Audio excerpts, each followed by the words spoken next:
Okay, Reddit, I'm here because I literally have nowhere else to turn, and my world has just spontaneously combusted. I need to get this off my chest before I completely lose my mind. This isn't your garden variety affair. It's like something out of a twisted soap opera, and it all started with a simple, stupid, forgotten lunch. First, some background. Me, 38M, and my wife, let's call her Sarah, 37F, have been married for 15 years. 15 years! We were that couple everyone thought was indestructible. We have two beautiful kids, a 12-year-old daughter and a 9-year-old son. We built this entire life together, from the ground up. The house, the dog, the family vacations. Everything was built on a foundation of trust that I now realize was constructed with lies. For the last 6 months, things had felt off.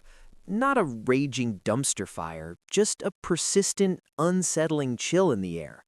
Sarah was increasingly distracted, buried in her phone, working late nights that stretched into weekends, and she was always stressed or exhausted. I, like the trusting idiot I am, took her words at face value. I tried to pick up the slack, making dinner, handling bedtimes, just wanting to support my hardworking wife. I was so naive. The cracks started appearing around the edges of our physical intimacy. It was subtle at first. The passionate kisses turned into quick pecks on the cheek. The affectionate touches faded. If I tried to initiate anything, she always had an excuse. A headache, too much work, just not in the mood. It had been months, Reddit. Months. The silence in our bedroom was deafening. But again, I swallowed my doubts, telling myself it was just a phase, that her job as a marketing director was truly demanding. Then came last Tuesday. Sarah had left for work early, and I was wrangling the kids, getting them ready for school. In the chaos, I realized she'd forgotten her packed lunch. Thinking I'd do a nice thing, and also maybe grab a quick coffee with her, I decided to drive it over to her office on my way to work. When I got to the building, the receptionist told me Sarah hadn't been in all week. She was at an off-site conference in the city, she thought. My stomach did a weird flip. She hadn't mentioned any conference. I called her work cell, straight to voicemail. I tried her personal phone, also voicemail. A knot of anxiety started tightening in my chest. It wasn't rational yet, just a low-level buzz of worry. I went to my car, feeling foolish for the lunch, and the worry turned into a slow creeping dread. Why hadn't she told me? I was close to our home, so I decided to swing back and see if I'd missed some mail or if her tablet was there.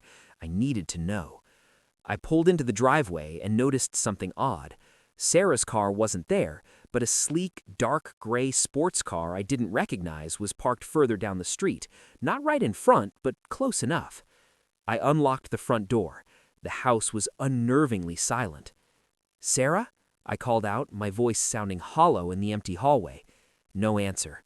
I walked through the living room, into the kitchen. Her coffee cup was in the sink, untouched. Then I heard it. A sound from upstairs. Faint, muffled, but unmistakably a human voice. My heart hammered against my ribs like a trapped bird. I walked up the stairs, my steps feeling weighted. The sound was coming from our bedroom. The door was slightly ajar. I pushed it open, my breath catching in my throat.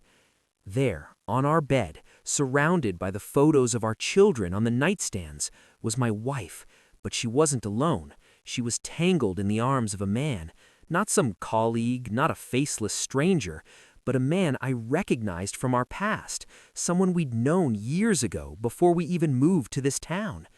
The air rushed out of my lungs. It was like I'd been struck by lightning. Everything went white for a second. Then a deafening ringing filled my ears. I just stood there, paralyzed, a simple lunch bag dangling from my numb fingers, as the worst, most devastating realization of my life crashed down on me. She didn't just have an affair. It felt like a complete, systematic demolition of our entire life, and I was just standing in the rubble. The silence that followed my shout was the loudest thing I've ever heard. It was that pressurized, underwater silence where you can hear your own blood rushing past your ears. Sarah scrambled, her face morphing from a mask of shock to one of sheer, pathetic terror. The man, let's call him Mark, didn't even have the decency to look ashamed. He just looked annoyed, like I was an Uber driver who showed up 10 minutes too early. I didn't scream. I didn't throw the lunch bag. I just stood there, watching my wife wrap a robe around herself, a robe I bought her for Christmas, while her hands shook so hard she couldn't tie the belt. "Get out," I said. My voice didn't even sound like mine. It was flat, mechanical. "David, please, let's just—" she started, her voice cracking. "Not you," I spat, finally looking at Mark. "Him. Get out of my house before I do something that ensures my kids grow up with a father in prison." Mark didn't argue. He grabbed his clothes, dressed with a sickeningly practiced speed, and practically ran past me. I caught the scent of his cologne as he brushed by, something expensive and musky, and it made me want to gag. I heard his sports car roar to life and scream down the street. Then it was just us. "How long?" I asked. I was staring at a framed photo on our dresser, a picture of us at the beach 3 years ago. We looked so happy. It felt like looking at a photo of two dead people. It's not what you think," she whispered, the classic textbook line. I almost laughed. "Not what I think? I just saw you, in our bed, while I was out buying groceries and taking our kids to school."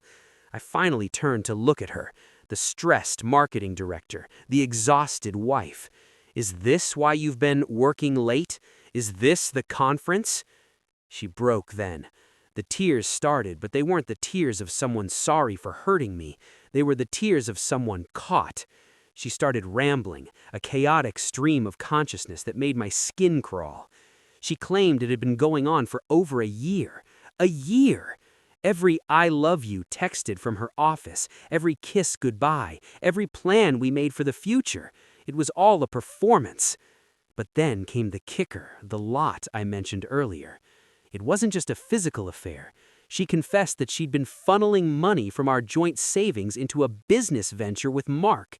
Thousands of dollars. Money we'd set aside for the kids' college funds. Gone. She'd been planning to leave, Reddit. She was building a nest egg with another man using my labor. I felt a physical pain in my chest, like my heart was being wrung out like a wet rag. The betrayal wasn't a puncture wound. It was a total organ failure. "I was lonely, David," she sobbed, reaching for my hand. I flinched away like she was made of acid.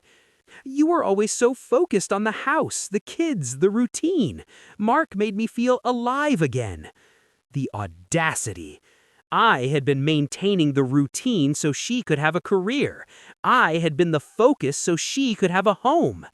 I looked at this woman I had shared half my life with, and for the first time in 15 years, I realized I was looking at a complete stranger.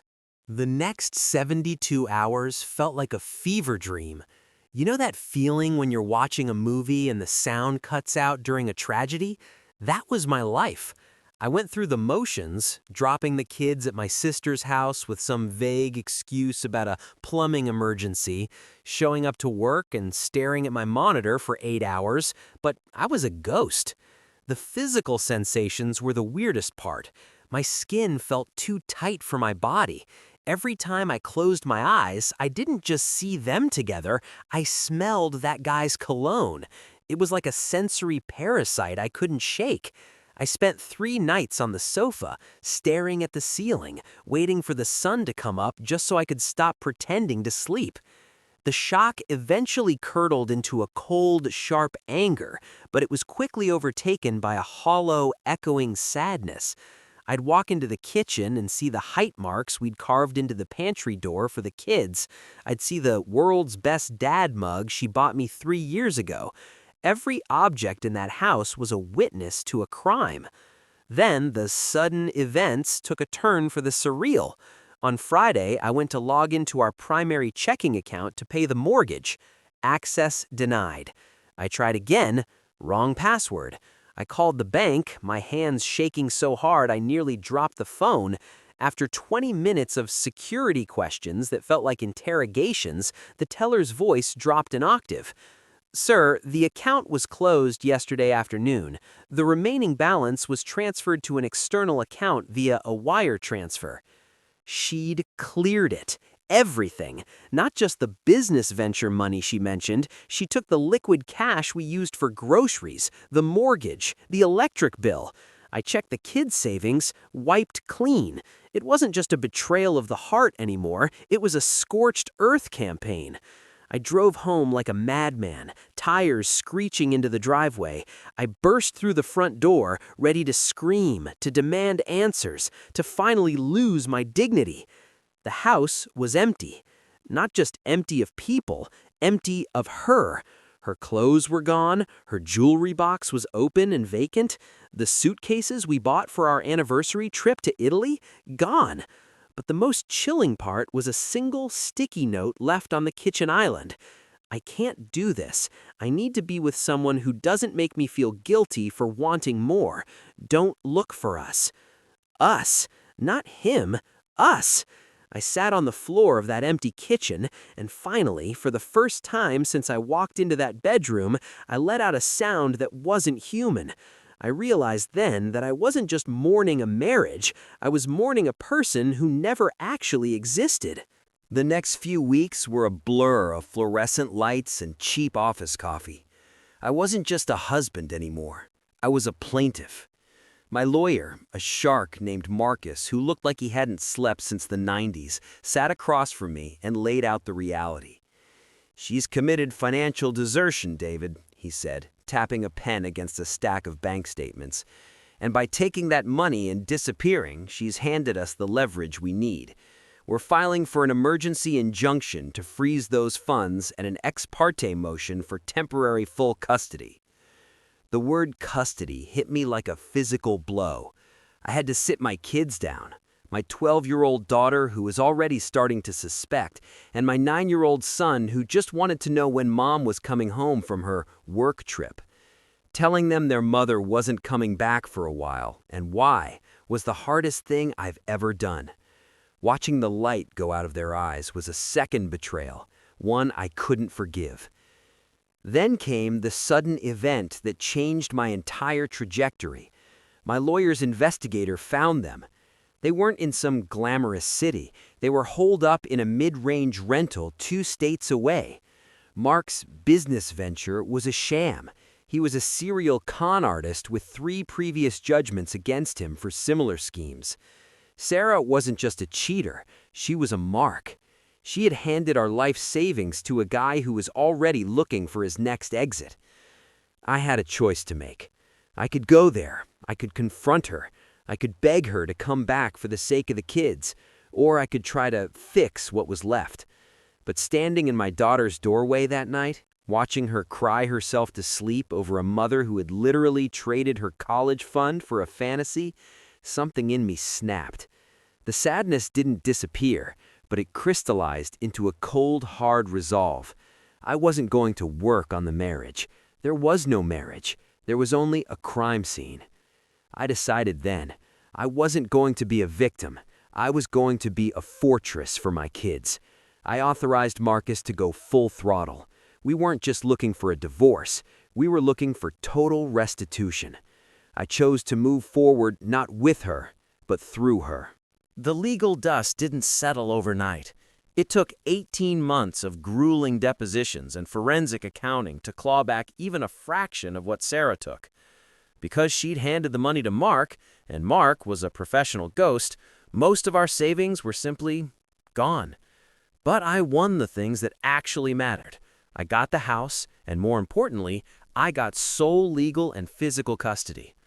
The day the judge signed the final decree, I didn't feel like celebrating.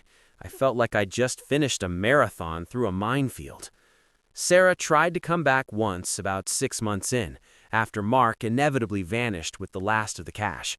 She called me from a burner phone, crying, saying she'd made a horrible mistake and that she missed the kids. I didn't scream. I didn't call her names. I just told her, the woman I loved died the day I walked into that bedroom. I don't know who you are, and my kids don't need a stranger in their lives." Then I hung up and changed my number. Today, our house is different. It's quieter, but the silence isn't heavy anymore. It's peaceful. My daughter is excelling in her art classes, and my son is the star of his soccer team. We've built a new routine, one based on radical honesty and showing up for each other every single day.